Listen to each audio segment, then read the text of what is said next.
ನಮಸ್ಕಾರ. ಇವತ್ತು ನಾವು ಒಂದು ಸಣ್ಣ ಆದ್ರೆ ತುಂಬಾನೇ ಮುದ್ದಾದ ನೈಜ ಘಟನೆಯನ್ನ ನೋಡೋಣ. ನಮ್ಮ ದಿನನಿತ್ಯದ ಜಂಜಾಟದಲ್ಲಿ ರಸ್ತೆ ಬದಿಯಲ್ಲಿ ನಡೆಯುವ ಕೆಲವು ಸಣ್ಣಪುಟ್ಟ ಘಟನೆಗಳು ನಮ್ಮ ಇಡೀ ದಿನದ ಆಯಾಸವನ್ನೇ ಮರೆಸ್ಬಿಡ್ತವೆ ಅಲ್ವಾ? ಈ ಮಾವಿನ ಮನಸ್ಸುಗಳು ಅನ್ನೋ ಕಥೆ ಕೂಡ ಅಂಥದ್ದೇ ಒಂದು ಅದ್ಭುತ ಉದಾಹರಣೆ.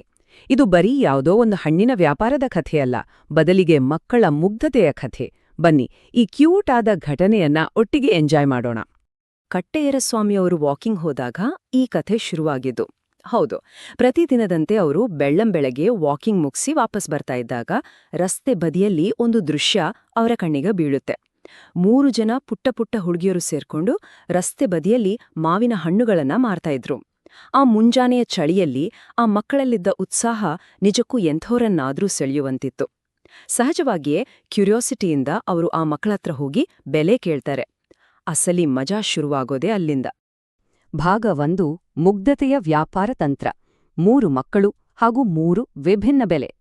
ಲೇಖಕರು ಆ ಮಕ್ಕಳತ್ರ ಹೋಗಿ ಹಣ್ಣಿಗೆಷ್ಟು ಅಂತ ಕೇಳಿದ್ದೆ ತಡ ಅಲ್ಲಿ ಶುರುವಾಯಿತು ನೋಡಿ ಮುಗ್ಧತೆಯ ಗೊಂದಲ. ಆ 3 ಹೆಣ್ಮಕ್ಳು ತಾವೇನೂ ದೊಡ್ಡ ಬಿಸ್ನೆಸ್ ಸ್ಕೂಲಲ್ಲಿ ಓದಿಲ್ಲ ಅಂದ್ರೂ ತಮ್ಮದೇ ಆದ ಒಂದು ಬಿಸ್ನೆಸ್ ಮಾಡೆಲ್ ಇಟ್ಕೊಂಡಿದ್ರು. ರೇಣುಕಾ ಬಹಳ ಕಾನ್ಫಿಡೆಂಟ್ ಆಗಿ 10 ರೂಪಾಯಿಗೆ 2 ಸರ್ ಅಂತಾಳೆ. ಪಕ್ಕದಲ್ಲಿದ್ದ ಭಾಗ್ಯ ಸ್ವಲ್ಪ ಯೋಚನೆ ಮಾಡಿ 10 ರೂಪಾಯಿಗೆ 1 ಸರ್ ಅಂತಾಳೆ. ಆದ್ರೆ ಕಿರಿಯವಳಾದ ತುಳಸಿಗೆ ಕಸ್ಟಮರ್ನ ಹೇಗಾದ್ರೂ ಮಾಡಿ ಹಿಡಿಬೇಕು ಅನ್ನೋ ತವಕ. ಸೊ ಆಕೆ ಡೈರೆಕ್ಟ್ ಆಗಿ 10 ರೂಪಾಯಿಗೆ 4 ಸಾರ್ ಅಂತ ಬಂಪರ್ ಆಫರ್ ಕೊಟ್ಬಿಡ್ತಾಳೆ. ಒಂದೇ ಬುಟ್ಟಿ ಹಣ್ಣು, 3 ಜನ ಅಕ್ಕ ತಂಗಿರು, ಆದ್ರೆ 3 ಬೇರೆ ಬೇರೆ ಆಫರ್. ಇದನ್ನ ನೋಡಿ ಯಾರಿಗಾದ್ರೂ ನಗು ಬಾರ್ದೇ ಇಡುತ್ತಾ ಹೇಳಿ? ಇಲ್ಲಿ ನಾವು ಗಮನಿಸಬೇಕಾದ ಮುಖ್ಯವಾದ ವಿಷಯ ಏನಂದ್ರೆ, ಆ ಮಕ್ಕಳಿಗೆ 10 ರೂಪಾಯಿಯ ಪಕ್ಕಾ ಲೆಕ್ಕಾಚಾರ ಗೊತ್ತಿತ್ತೋ ಇಲ್ವೋ ಅದು ಮ್ಯಾಟರ್ ಆಗ್ಲಿಲ್ಲ. ಅವರ ಕಣ್ಣಲ್ಲಿದ್ದದ್ದು ಒಂದೇ ಗುರಿ: ಹೇಗಾದ್ರೂ ಮಾಡಿ ಈ ಹಣ್ಣುಗಳನ್ನ ಮಾರ್ಬೇಕು ಅನ್ನೋ ಪ್ರಾಮಾಣಿಕ ತವಕ. ಅವರ ಆ ಪ್ಯೂರ್ ಕಾನ್ಫಿಡೆನ್ಸ್ ಮತ್ತು ಮುಗ್ಧತೆ ಇದೆಯಲ್ಲ, ಅದು ಯಾವುದೇ ಗಣಿತದ ಲೆಕ್ಕಕ್ಕಿಂತ ತುಂಬಾನೇ ಆಕರ್ಷಕವಾಗಿತ್ತು. ಭಾಗ 2: ಕಠಿಣ ಪರಿಶ್ರಮದ ಅರಿವು. ಆ ಮಾವಿನ ಹಣ್ಣುಗಳ ಹಿಂದಿದ್ದ ಅಸಲಿ ವಾಸ್ತವ. ಮಕ್ಕಳ ಉತ್ಸಾಹ ನೋಡಿ ಲೇಖಕರು, ನಿಮ್ಮ ತೋಟದಲ್ಲೇ ಬೆಳೆದ ಹಣ್ಣುಗಳಾ, ಅದಕ್ಕೇ ಇಷ್ಟು ದರ ಹೇಳ್ತಿದ್ದೀರಾ ಅಂತೆ ತಮಾಷೆಯಾಗಿ ಕೇಳ್ತಾರೆ. ಆಗ ಆ ಮಕ್ಕಳು ಕೊಟ್ಟ ಉತ್ತರ ನಿಜಕ್ಕೂ ಮನಕಲುಕುವಂತಿತ್ತು. ಸರ್, ಈ ಹಣ್ಣುಗಳನ್ನ ಕಿತ್ತು ತರೋಕೆ ನಮ್ಮಪ್ಪ ತುಂಬಾ ಕಷ್ಟಪಡ್ತಾರೆ.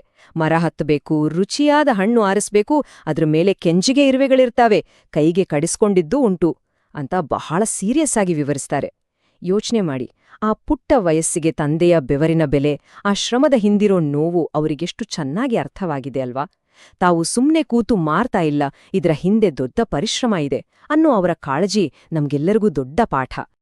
ಆದ್ರೆ ಕಥೆ ಇಲ್ಲಿಗೆ ಸೆಂಟಿಮೆಂಟ್ ಆಗಿ ನಿಂತುಬಿಡಲ್ಲ.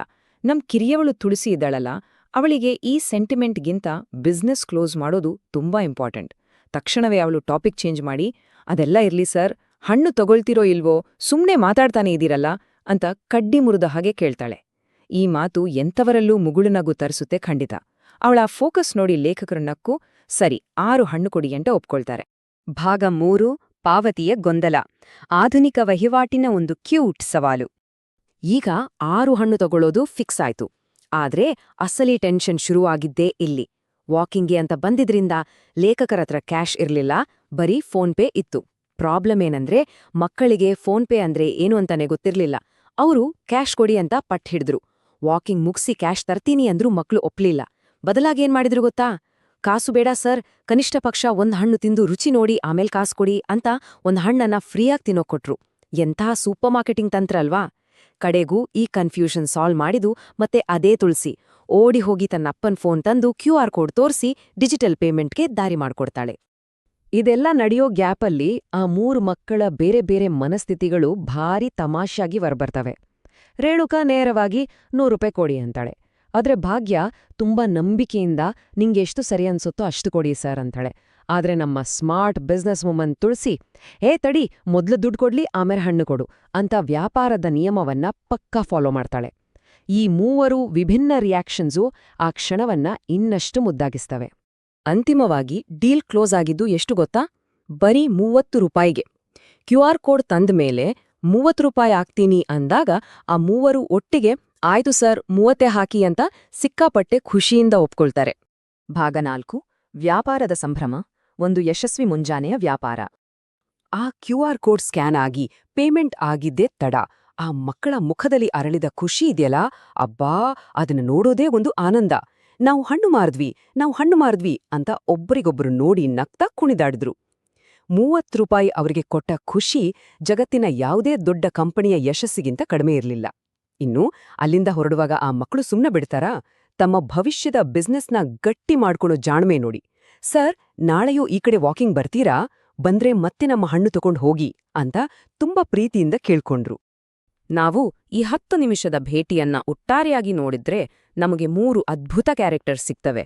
ನೇರವಾಗಿ ಬೆಲೆ ಫಿಕ್ಸ್ ಮಾಡೋ ಸ್ಟ್ರಿಕ್ಟ್ ರೇಣುಕಾ, ಕಸ್ಟಮರ್ ಮೇಲೆ ನಂಬಿಕೆ ಇಡೋ ಕರುಣಾಮಯಿ ಭಾಗ್ಯ, ಹಾಗೂ ಪಾಯಿಂಟ್ ಟು ಪಾಯಿಂಟ್ ಮಾತಾಡಿ ಟೆಕ್ನಾಲಜಿ ಯೂಸ್ ಮಾಡಿ ಪ್ರಾಬ್ಲಮ್ ಸಾಲ್ವ್ ಮಾಡೋ ಸ್ಮಾರ್ಟ್ ತುಳಸಿ. ಈ 3 ಗುಣಗಳು ಒಟ್ಟಿಗೆ ಸೇರಿದ್ದಾಗ ಅದೊಂದು ಪರ್ಫೆಕ್ಟ್ ಟೀಮ್ ತರ ಫೀಲ್ ಆಗುತ್ತೆ ಅಲ್ವಾ? ಕಡೆಗೆ ಈ ಕಥೆ ನೋಡಿದಾಗ ನಮ್ಮ ಹಿರಿಯರು ಹೇಳಿದ ಗಾದೆ ಮಾತು ಪಕ್ಕ ನೆನ್ಪಾಗತ್ತೆ. ಮಕ್ಕಳಿರ್ಲಿ ಮನೆ ತುಂಬಾ, ಮಕ್ಕಳ ಮನಸ್ಸಿರ್ಲಿ ಎದೆ ತುಂಬಾ, ಮಕ್ಕಳಂತೆ ಬಾಳು ಮನಸ್ಸು ತುಂಬಾ.